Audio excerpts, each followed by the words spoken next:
මේ සෙල්ලම් මිදුල මීට කලින් තිබුණේ මේ වගේ නම් නෙමෙයි.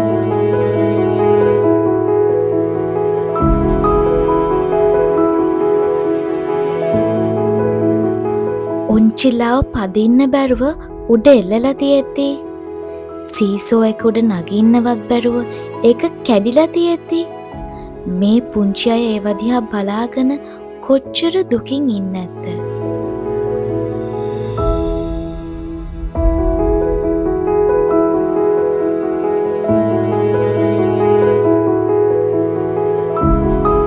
ඉස්කෝලේ විවේක කාලේ යනකම් අපි ඇඟිලි ගැන බලාගෙන හිටියේ දුවලා ගිහින් කට්ටිය එක්ක සෙල්ලම් කරන්න.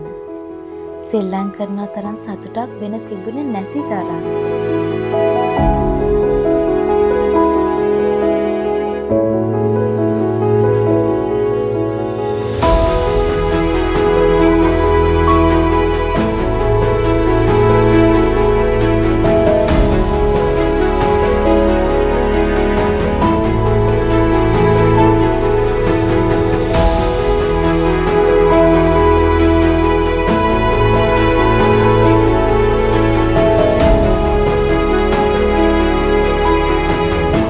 අපිට ලැබුණ සතුට ඊටත් වඩා වැඩියෙන් මේ පුංචිත් වලට දෙන්නයි අපිට ඕන.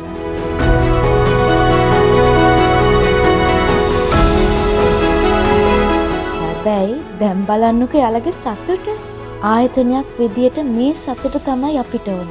අනාගතයේ දවසක ජය ගන්න බලාගෙන ඉන්න මේ පුංචිත් වලට අනාගතයට අත්වලක් වෙන්නයි අපි මේ උත්සාහ කරන්නේ.